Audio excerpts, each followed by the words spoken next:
In the summer of 1988, Marcy Tigner released a video learning to do God's work, which starred her puppet, Little Marcy. Little Marcy was a puppet that was fashioned after Marcy Tigner herself as a little girl. However, Little Marcy, who was intended to delight and entertain young viewers, deeply disturbed and repulsed many children.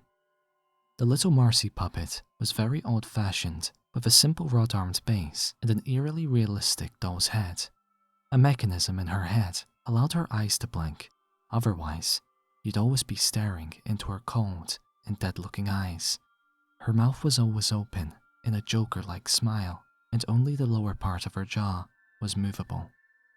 In the video, Little Marcy is teaching her friends how to do God's work. Marcy's friends, however, came off more like cult followers than her actual friends. For one thing, these puppets were far less detailed and much more generic looking than Little Marcy was, and were even simpler in design. Their attributes made them seem more like Marcy's blind followers than her friends as well, since all of them were constantly surrounding her, asking her questions about herself and praising her. Many of the people who saw Little Marcy as a child are now atheists, and perhaps with good reason. Some unlucky children who saw the now extremely rare videotape at a young age went missing a few days after.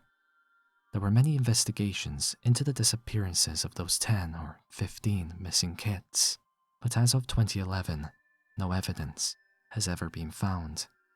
However, in 1990, another video was released, this one called Learning God's Love.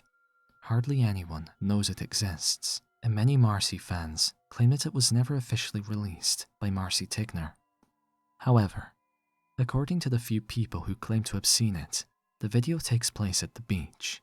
This time, Marcy is joined by several new friends, all with different names and appearances.